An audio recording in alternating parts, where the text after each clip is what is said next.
Thank you, Teresa. And thank you all for choosing to end your day with this session. So, raise your hand if you've ever noticed someone zone out when you were talking to them. So you could tell they weren't really listening. Yeah. Okay. Now raise your hand if you've ever listened to your own thoughts when someone else was trying to talk to you. So you were the one actually not paying attention. So keep your hands raised for a moment and just take a quick look around and notice how prevalent this is. Mind wandering is a tremendous issue in our culture, and it robs us of our presence. And add other common distractions like technology to the mix. And today, it takes a whole lot of effort just to be present. In fact, a study at Harvard found that people spend an average of 47% of their waking hours thinking about something other than what they're doing, essentially not being present. I'm Melissa Eisler, and in the next hour, we're going to talk about the kinds of issues this lack of presence causes leaders in the workplace. We're also going to get a taste of some practical steps you can take to become a more present leader. You'll actually walk away with 5 different approaches. And we're going to do some experiential exercises, which means we're going to have fun, and it's going to be interactive, and you're going to get a chance to really explore the kind of presence you want to embody in order to get the engagement, the productivity, and the connection you want on your teams and in your courthouses. Please hold your questions to the end. I want to get through the content first, but we'll get to questions at the end. Let's begin with a short exercise. So please, if it feels comfortable with you, go ahead and close your eyes for just a moment. And if it doesn't feel comfortable, you can lower your gaze and soften it.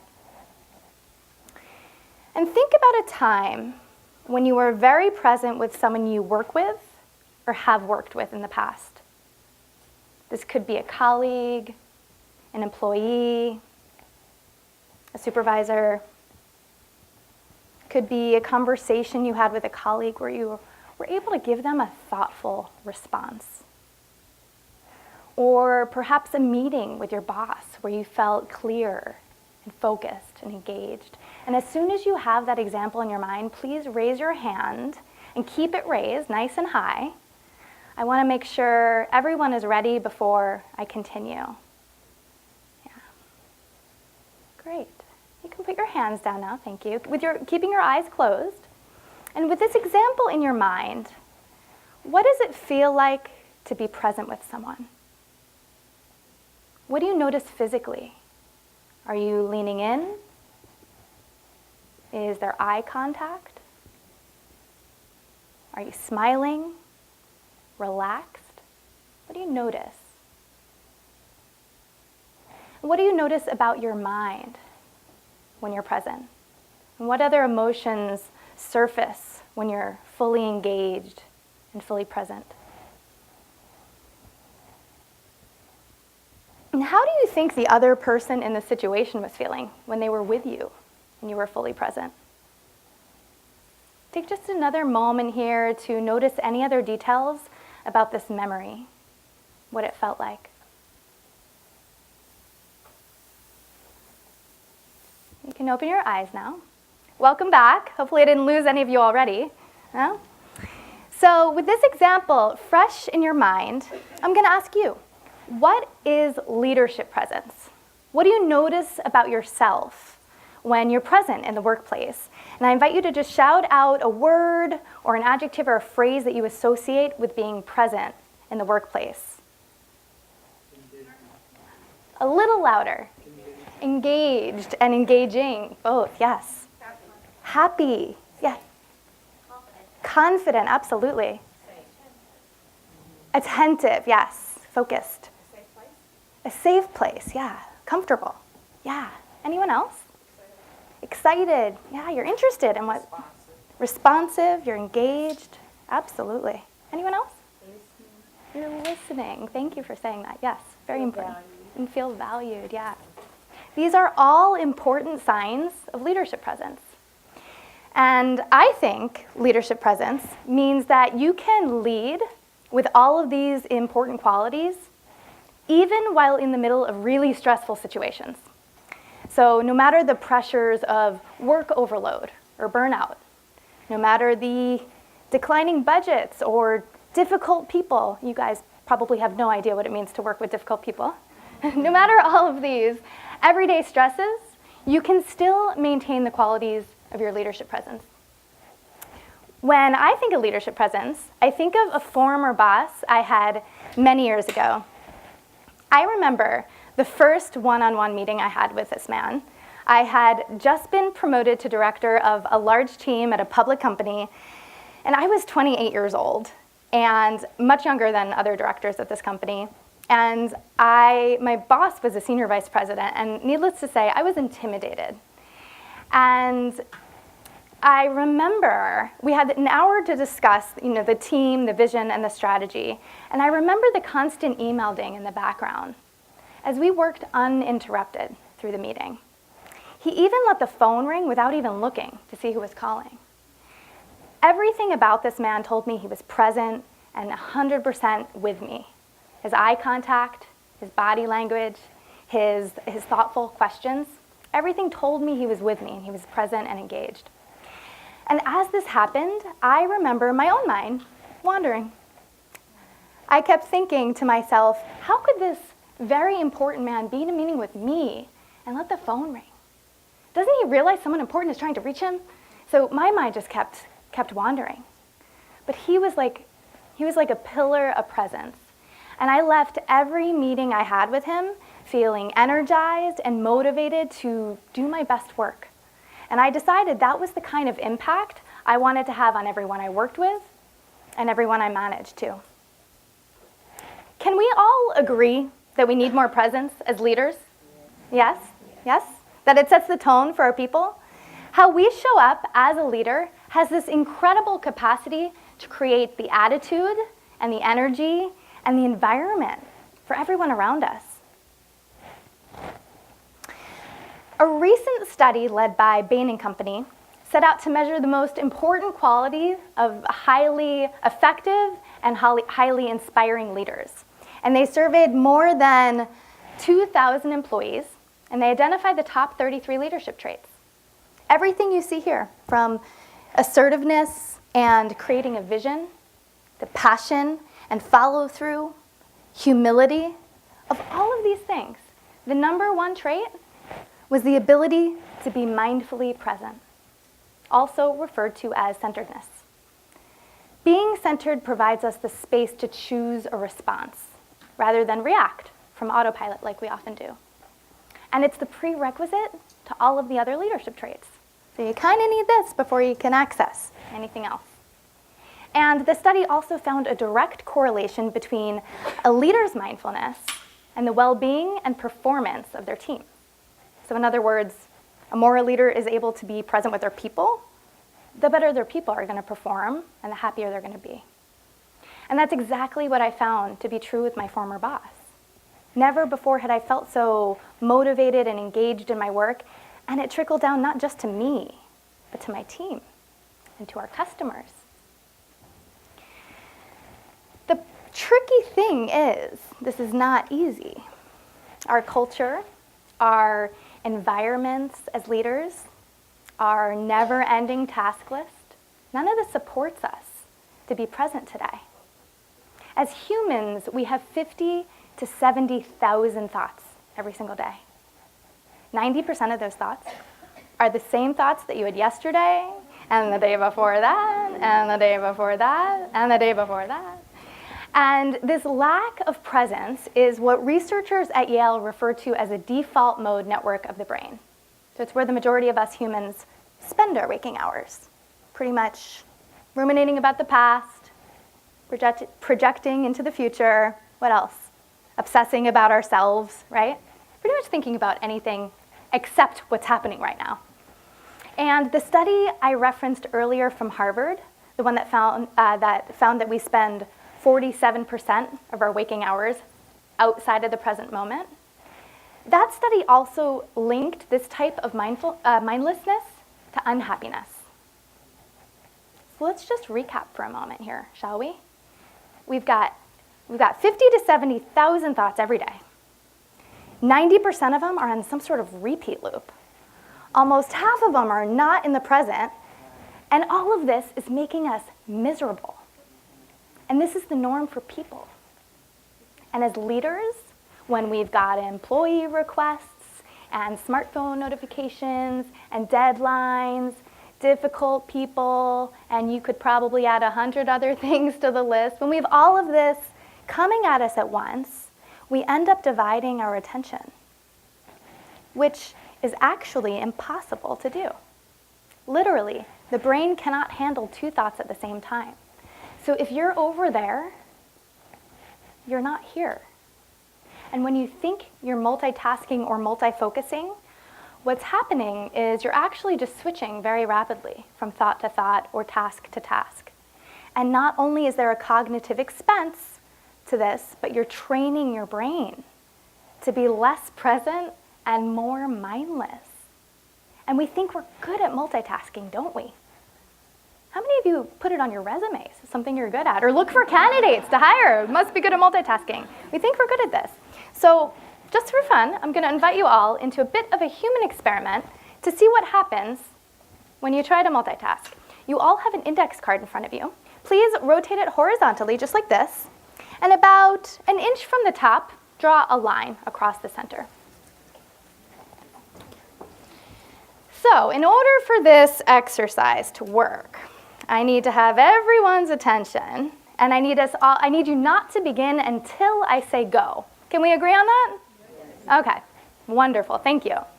So in a moment, not yet, but in a moment, we're gonna all write a sentence above the line and numbers below the line. So the sentence is switch tasking is a thief. The numbers are 1 to 21. As you do this exercise and write down the sentence and the numbers, I'm going to call out the time in 5-second increments. As soon as you're finished writing that last number, 21, listen for the next number you hear me call out and write it down. That will be your total time to completion. Does anyone have any questions? Okay, on your mark, get set, go. 5,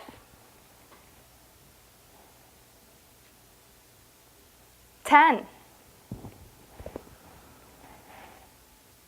15, 20, 25, 30, 35, 40. I think we're done. All right. So we're going to do something called a fist to 5. I'm going to ask you to rate how difficult or easy that was on a scale of 1 to 5. 5 fingers means very difficult. 1 means very easy. Yeah?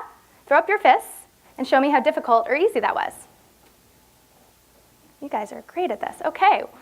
1s and 2s for the most part, a couple 3s. How many of you completed the task in 40 seconds or more? 30 or 35 seconds? 20 or 25 seconds?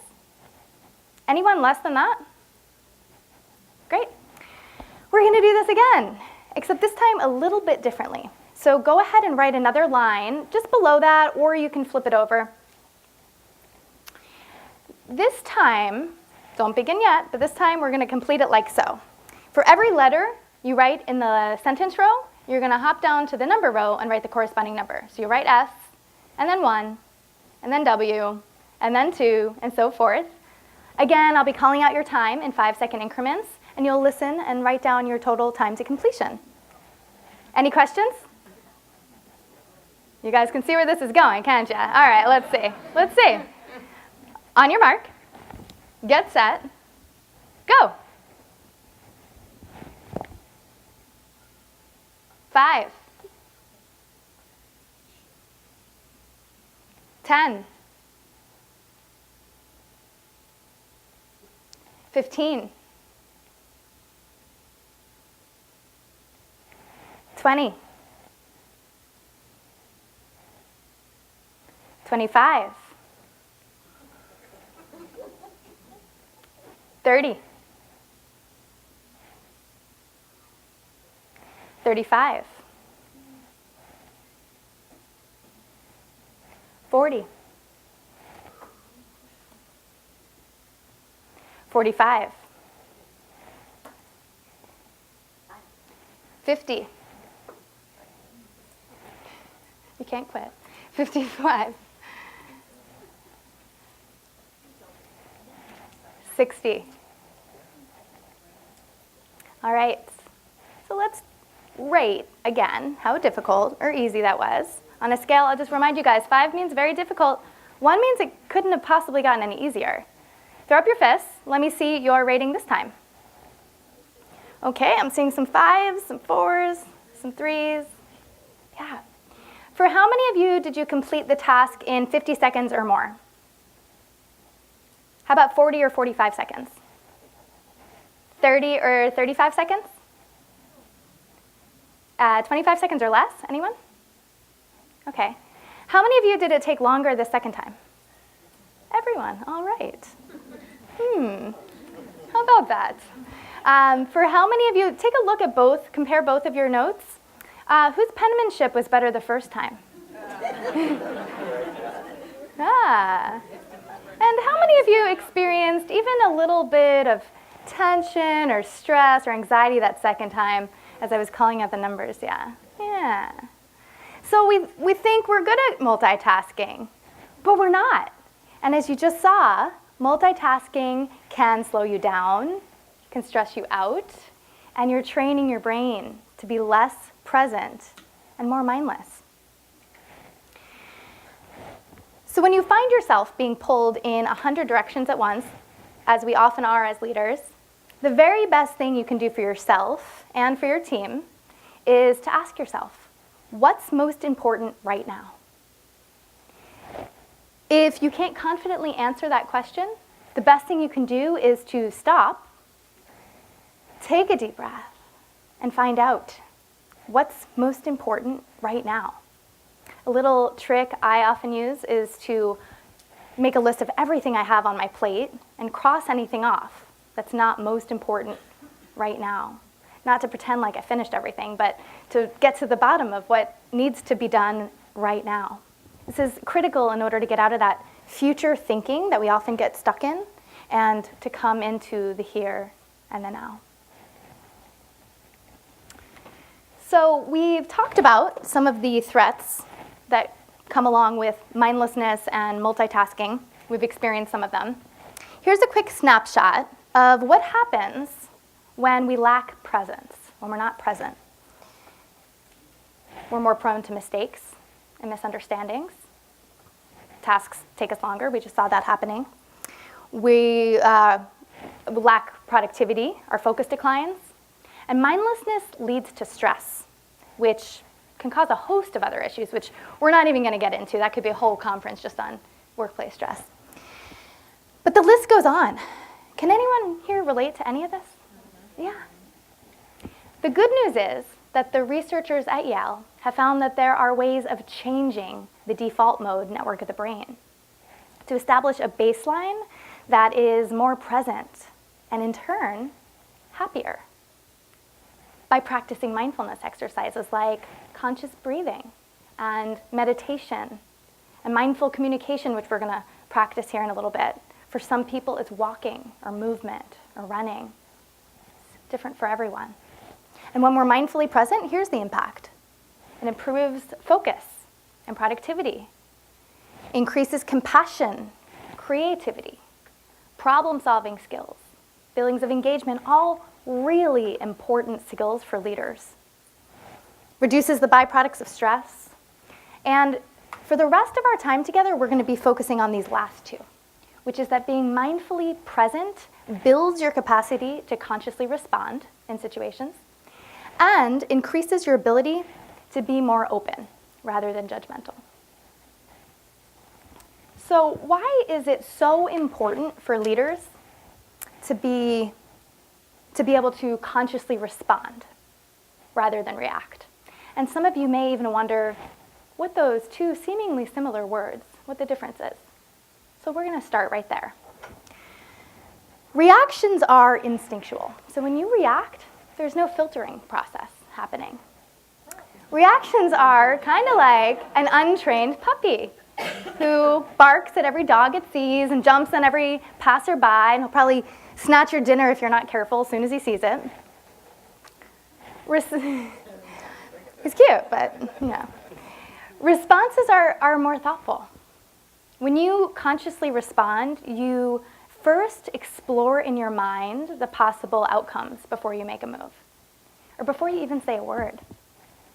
Responses are more like this guy, the well-behaved dog who comes when you call him and waits patiently for his treat. So I'm going to ask you, which kind of leader would you rather be? And which kind of leader would you rather be around?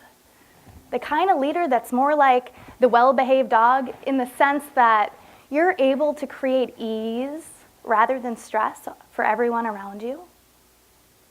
Or the kind of leader that's more like the untrained puppy who is just kind of unpredictable? You just don't know what kind of problems or chaos or stress that puppy's going to cause.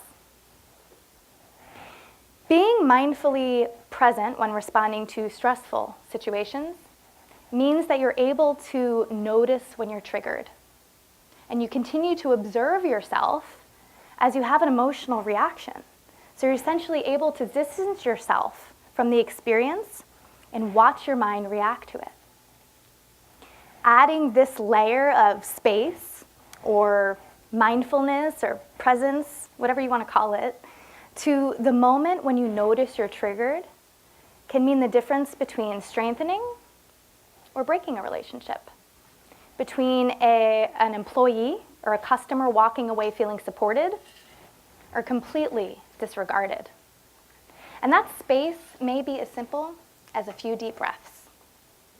Or it may mean you need to take a step back to cool down a day, a week.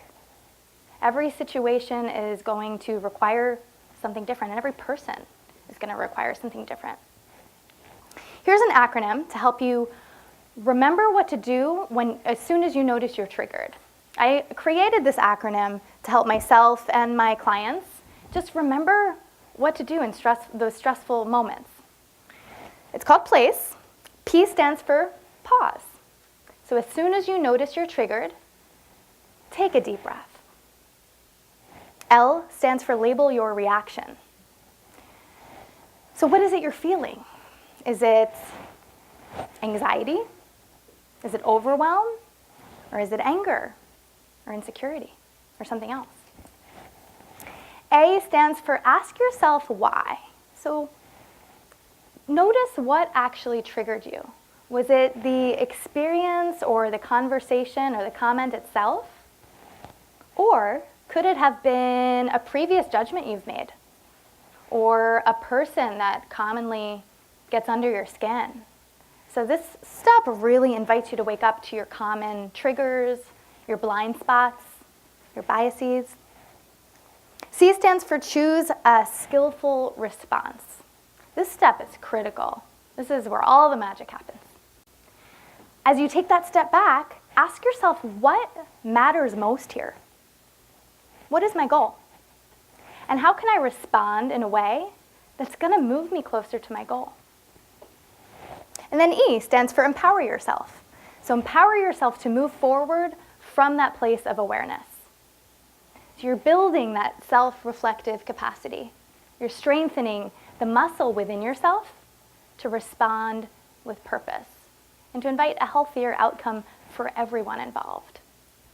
And I will say this takes practice.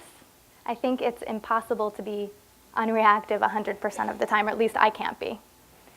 That's not really the point. And if you don't catch yourself in the moment, you can follow these steps. You can run through these steps afterwards just to practice, and you'll catch yourself the next time. The point is, the faster you can acknowledge when you're triggered, the faster you can regulate your nervous system and get yourself back on track and access a greater level of leadership. So the reason why this is so important to practice is because this is something our brains automatically do. The human brain runs on autopilot, and it reacts to and it judges everything it encounters This happens quickly without conscious awareness. An NYU study found that a person decides how trustworthy another person is. They judge someone, essentially, in as little as 30 milliseconds. 30 milliseconds. That's not enough time to consciously register a face or recognize someone. But it is enough time for the brain to make a snap judgment. And these automatic judgments are based on beliefs outside of our awareness. So we're not even aware of them. And they're going to influence our work as leaders. They're going to impact diversity in hiring for the court systems. They can impact how you manage your employees, how you treat your customers based on these implicit biases. And taking that pause or following the steps like in the PLACE acronym or taking that space can help you bypass and disconnect from those automatic judgments and reactions and instead respond from a more thoughtful and a more open place. And we're going to do an exercise in just a moment so you can see this for yourself. One way to become more aware of how reactive and how judgmental we are is to tune into this incredible instrument that we all have available to us all the time. Can anyone guess what that is? Our breath. It's part of it. Someone earlier today said a cell phone. I was like, no. Someone else a few days ago said keys. It's the body, breath being part of the body, the human body. It's with us all the time. The physical body is such a powerful tool to help us embody leadership presence and connect with all of the benefits of mindfulness that we've been talking about today. When you're present in not just your mind, but also your body, what happens is your body posture, your body language changes and your posture changes. And a shift in your physicality can influence how you think, how you act, and how you communicate. And different physical positions send different signals to your brain. Amy Cuddy's work is well known for this. She is most famous for coining the phrase power poses, which look kind of like this or like this. But her research at Harvard showed that when you put your body into a high power position, you actually feel more confident and your performance improves. And this concept can be applied to other physical positions to catalyze other emotional responses. So let's experiment with the body and with the moods, curiosity, and openness. The intention of this exercise is for you to really explore what kind of physical position cultivates the type of presence you want to embody as a leader. So I'm going to invite you now to stand up. And you don't need a lot of space for this, but if you're right up, you can push your chairs in. If you're right next to someone and you have some space, you can stagger a little bit, take a step forward or back or right or left. And so we're going to be spending a couple of minutes in the mood of judgment. And yeah, it's been about 30 minutes, so I'm glad we're standing up. We're going to spend a couple of minutes in the mood of judgment and another couple of minutes embodying curiosity and openness. This exercise may feel a little unfamiliar for some of you. It may even feel a little uncomfortable for some of you. That's okay. Please play along with me. I promise there'll be a learning at the end of it, okay? I'm also going to be guiding you to close your eyes or keep them closed throughout the exercise. If that doesn't feel comfortable for you at any point, feel free to open them. I highly, though, encourage you, if you're going to open your eyes, to lower your gaze and soften it. Because if you're looking all around or if your eyes are wandering, it's going to be really difficult to tune into your body, into the instructions, which is the whole point of this exercise, okay? So before we get started, let's reach our arms up and just get a little bit of a stretch. Like you're climbing a ladder, reach one arm up at a time, get the side body a little stretched out after the seat, being seated all day at a conference. And then inhale, both arms reach up, hold the breath at the top. Exhale through the mouth and allow your arms to come to your sides. And close your eyes. If that doesn't feel comfortable for you, you can lower your eyes and soften them. And think of an example when you experienced yourself as judgmental of someone else in the workplace. A specific time when you were feeling judgmental, condescending, judgy. We all know how that can feel. Like the time where the colleague that always gets under your skin said something you didn't agree with in a meeting. Or that time when your boss lost his or her temper. And as soon as you have an example in your mind of this judgmental moment, please raise your hand and keep it raised. I want to make sure we're all moving at the same pace for this exercise, so I'll wait for you if you're not ready yet.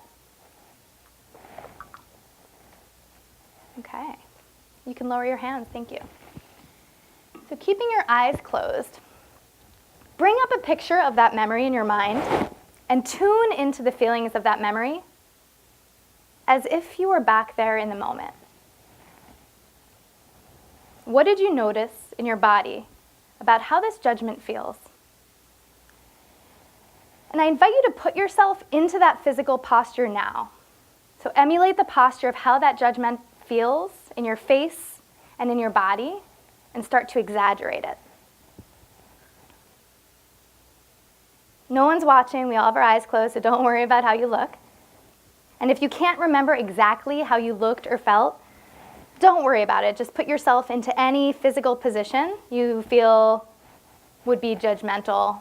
And we're all going to really start to exaggerate it.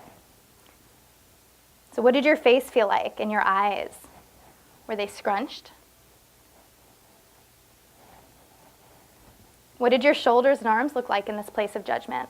Were they crossed or tense, heavy? Now layer in your breathing. What was your breathing like in this example? Was it fast, shallow? Really get into this physicality and exaggerate it. If it feels a little uncomfortable, that's okay. We won't be here very long. And now start to notice what was going through your mind.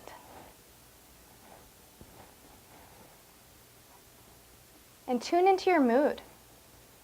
Are there any other emotions that are present with you in judgment? How does your communication come across?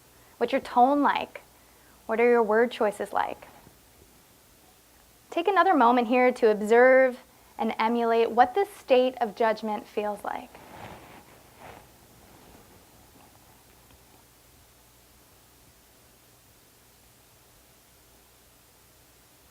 And now you can open your eyes. There's shakes for some of us that didn't feel so good, right? Let's shake it out a little bit.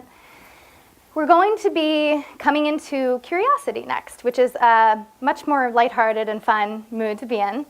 And I'm going to lead you in a very short centering exercise just to really shift us out of judgment and prepare to enter curiosity. So I invite you again to close your eyes. That feels comfortable. And we're going to take a nice deep inhale through the nose and hold the breath at the top for 3, 2, 1. Open mouth, audible exhale. Good. One more time. Inhale. Fully expand the lungs. Pause at the top for 3, 2, 1. Audible. Good. Now keeping the eyes closed, invite your legs to come a little wider and encourage the crown of your head to lift toward the sky, lengthening through the spine. And just encourage your body to make any other adjustments so you feel more open. Now think of a time at work where you were particularly open and curious. So a specific time when you were receptive, engaged, relaxed. And mold your body into this place of curiosity. So maybe this could have been a highly collaborative meeting, or maybe it was in a conversation where you felt connected, very connected with the person you were with, or around a topic that you were very interested in. And if you have any trouble coming up with an example, put yourself into any physical position that embodies curiosity. You could even think of someone in your life, like a small child or a particularly open-minded person, and start to copy some of their gestures if that helps. And feel free to move around or sway. Some people like to move around, being lighthearted from this place of curiosity. Whatever your version is, start to emulate it and exaggerate it now. And we're going to just hold it for a moment. Notice what's happening in your face.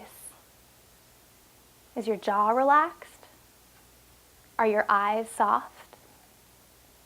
Are your shoulders relaxed? Notice your breathing. I imagine it's more spacious than it was before. How about your mood? I bet it's lighter. How about your inner dialogue? How do you communicate with others from this place? What's your tone like now? And what are your word choices like now?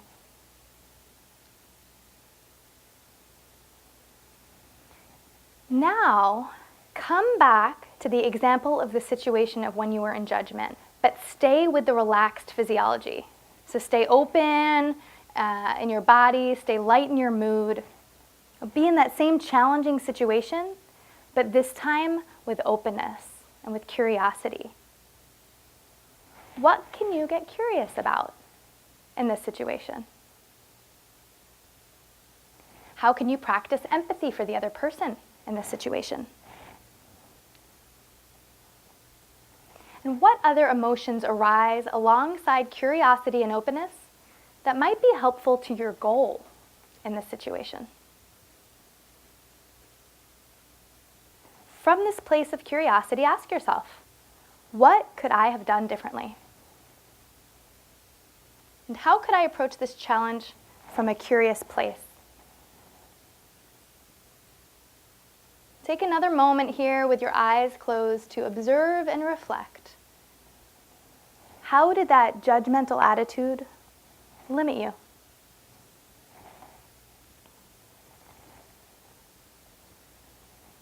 We'll take a nice deep inhale through the nose. Open mouth, exhale. And as you're ready, you can open your eyes and quietly find your seats and a pen and a notebook or the other side of your index card. And we're going to spend just a couple of minutes here doing a quick debrief to jot down any notes about what came up for you in this exercise. So there's a part A and a part B to the debrief. The first two questions tie together and the second two tie together. So we'll start with part A. What did you notice that was different between judgment and curiosity? And I encourage you to jot down some physical cues. So what did you notice when you were in judgment? And even more importantly, how did it feel to be in curiosity? What are some cues you can write down with your breathing, your body? And how did that judgmental attitude limit your experience or the relationship or the outcome of the situation? So I'll give you guys about a minute here.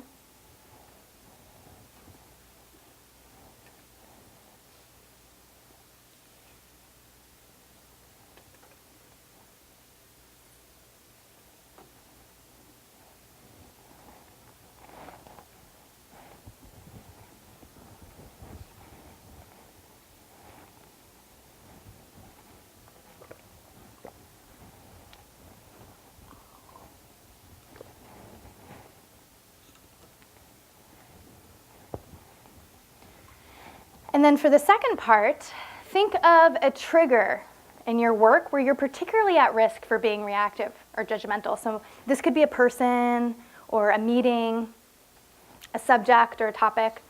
And then think of one openness or curiosity cue that you can apply when you're at risk. For example, I have a trigger in the accounting department where I work, and his name is Bob. And every time I have to meet with Bob, I know I get frustrated. I know that because my face gets kind of scrunched and hot, and my breathing gets a little heavy, and my whole body gets tense, but particularly my shoulders, they kind of hunch over. And so whenever I have to meet with him, I remind myself to take a few deep breaths, and particularly to relax my shoulders and my eyebrows. So what is your cue, your curiosity or openness cue? Give you another minute here. Having some foresight is really going to help you coach yourself in the future. That's what this is all about.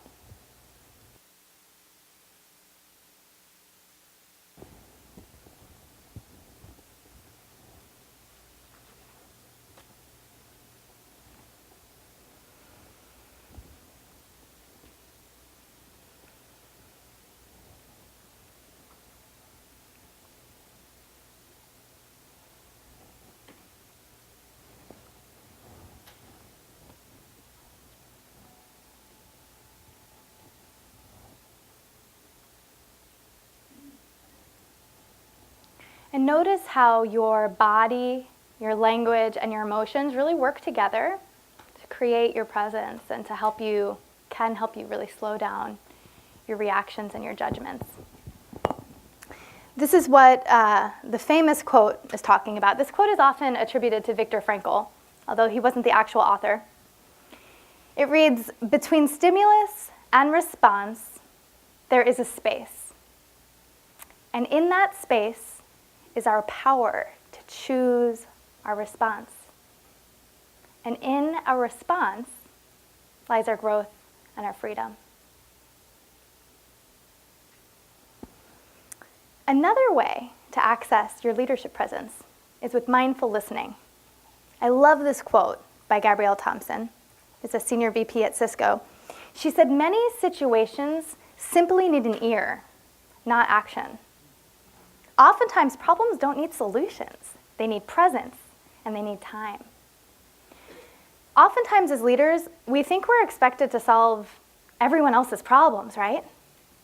But more often than not, our best move is simply just to hold space for people to process their challenges.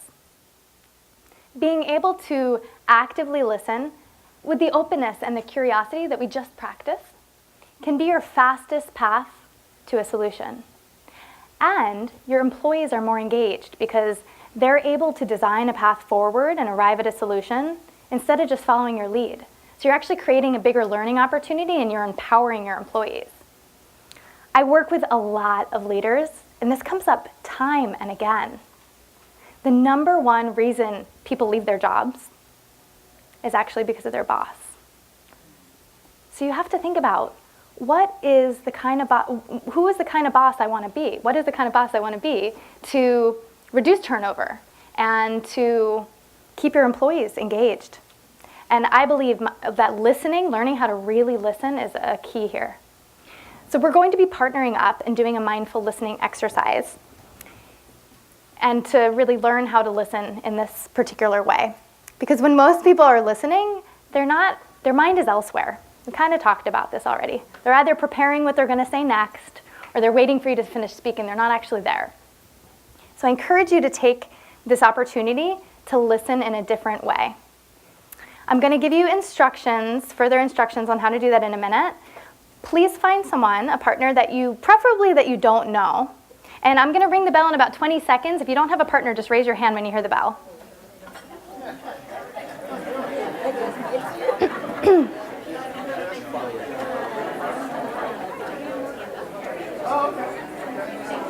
Raise your hand if you don't have a partner. What was your name? Randall. There's a partner over there for you. All right. Anyone else need a partner? There can't be a set of three. So does everybody have their own partner? Great. You do? Okay. Teresa, do you have a partner? Okay, we have a single here. So what was your name, ma'am? Melissa. Melissa, that's my name. That's easy. Can you head over to the back corner and partner with the other person who is partnerless? Thank you very much. Great. So what we're going to do, this exercise has two roles. Every time you hear me go like this, I'm going to ask you to Pay attention. Thank you. So that works really well. Sometimes I need a cowbell, so that's great. Thank you. So this exercise requires two roles, partner A and partner B. Partner A, your role is to speak openly and freely with the openness we just practiced, without pausing, without censoring yourself. And you're going to be answering the question, what is an area, or areas, if there could be several, what is an area or areas you're struggling with being present, okay? And as you're speaking, again, try to fill the space and not, just let whatever comes up, come up. And tuning into yourself and your sensations in your body and your breathing as you're speaking. Partner B, your role is to hold a neutral space for your partner and just listen. So avoid big nods and big facial expressions. Avoid that urge to chime in and interrupt that we sometimes get. Sometimes we want to share with our partner, oh, I was there, I did that yesterday, or I feel that way all the time with my family, or something. That's not this isn't the exercise for that. So your role is really to hold a neutral space. And when you notice your mind wander, just gently invite it back to focus on your partner. When you notice the urge you have to want to participate come up, just invite your attention back to focus on your partner. Any questions? When you hear the bell ring, I'm going to give you each 2 minutes, so you both have a chance to do both roles. When you hear the bell ring, no matter where you are, even if it's mid-sentence, please stop talking and thank your partner, and we'll switch roles, okay? Raise your hand if you have shorter hair than your partner. You are partner A. Your 2 minutes begins now.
Thank your partner.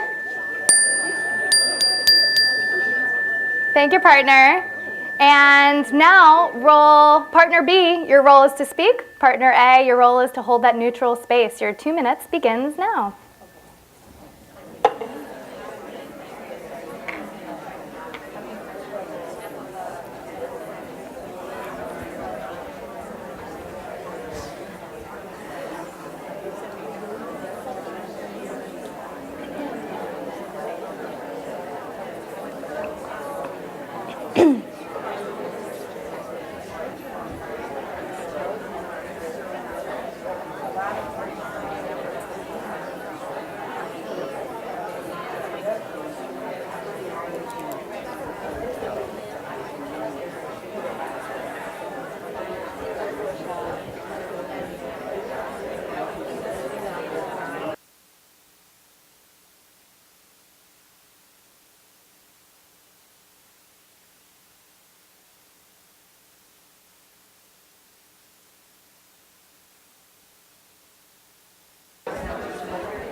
Thank your partner. And I'm going to give you guys just about 30 seconds to share one little nugget about what you learned from this exercise from either perspective. So just one little nugget. Share with your partner.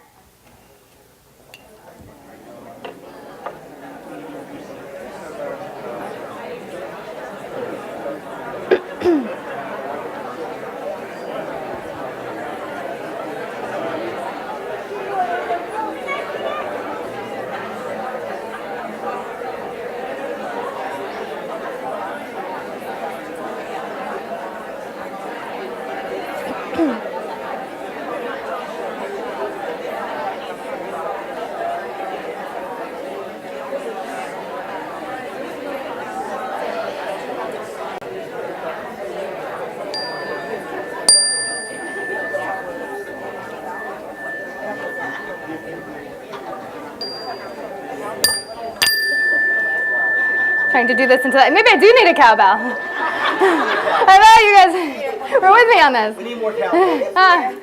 All right.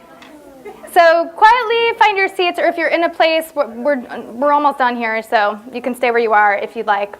I'd be negligent if I did a whole session about presence and mindfulness without mentioning a whole lot about seated meditation.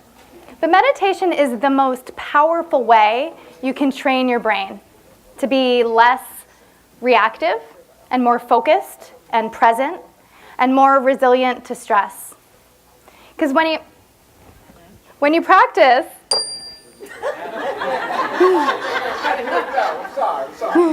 it's okay. When you practice focusing on one thing at a time during meditation, you become adept at focusing on one thing at a time in all areas of your life. So you're rewiring your brain to focus on what's important. So I'm going to invite you now into a very short meditation. And if you've never meditated before, I promise it's going to be very short. I just want to give you a little taste of how simple it can be to meditate. So if your legs are crossed, please uncross them and find both feet flat on the ground. And sit up tall. And close your eyes if that feels comfortable for you. And if not, you can lower your gaze and let it be soft. And we'll take a couple of deep ha breaths, just like we took earlier. So we'll take a nice deep inhale through the nose. Pause at the top. Open your mouth and let it out with an audible. And again, inhaling deeply, fully expand your diaphragm, your lungs, your heart. Hold at the top. Big audible. Now seal your lips and begin a slow and steady in and out through your nose. And imagine that your breath and your mind are like two fish swimming in tandem. When one moves, the other follows. And we know the mind is very difficult to control. So we'll invite the breath to lead and the mind to follow. Using your breath as an anchor, as a single point of focus. And with your next inhale, silently count to 5, taking all 5 counts to reach the top. Pause. And then silently exhale through the nose on a slow count of 5, like air out of a balloon. And continue just like that. Inhaling for 5. Pause. Exhaling for 5. Taking all 5 counts to release.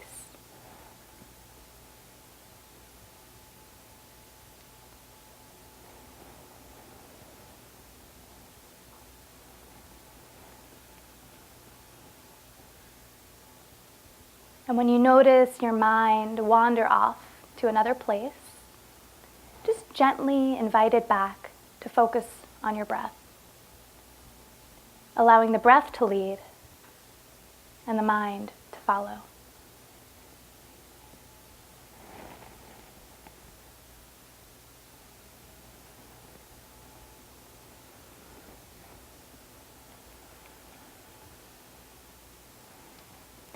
you can release your counting, but keep your focus inward and keep your eyes closed. And just take a moment to notice what brought you here, to this conference, to this afternoon session, to this very moment. Notice the series of events, the people who influenced you, and any other synchronicities that helped you make the decision to be where you are in this moment.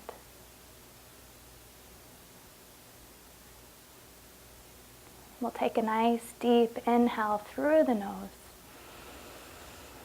Exhale through the mouth. And as you're ready, you can open your eyes. Anytime you notice stress begin to build, you can take a short meditation or a short exercise in breathing. So, let's do a quick wrap up, shall we? We learned 5 takeaways to get more leadership presence.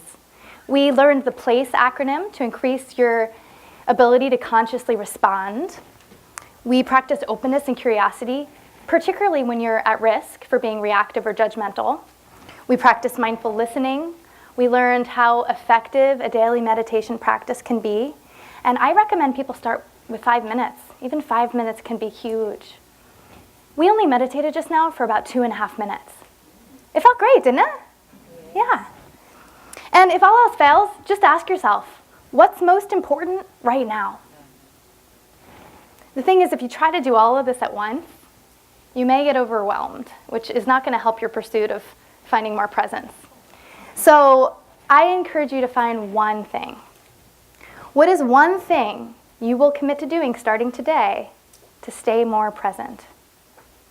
And quickly share it with the person sitting next to you, or you can write it down if there's no one sitting next to you.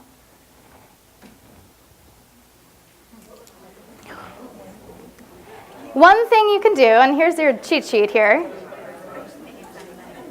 One thing you'll commit to doing starting today.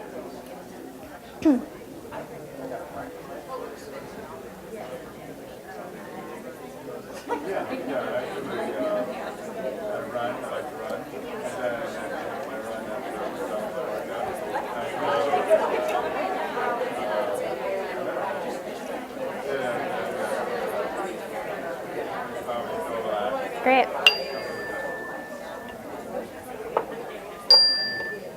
Oop.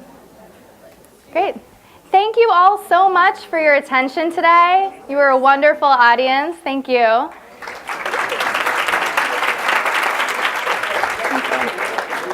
I'd love to hear from you and answer any questions you might have. There are a few ways we can stay in touch. Email, melissa@melissaeisler.com. I'm on Twitter @melissaaisler, LinkedIn. My mindfulness website is full of free resources, including a guided meditation. So if you want to try meditation, if that's your one thing, you can download it at mindfulminutes.com. And my leadership coaching practice is melissaaisler.com. And I offer a free 30-minute leadership coaching session. So if you're curious about leadership coaching and want to learn more, schedule some time with me. Reach out. I'd love to support you. Thanks again. Hope you enjoy the rest of your conference. And I'll stick around for any questions. So if you have any questions, you can send me an email or just hang out and connect with me.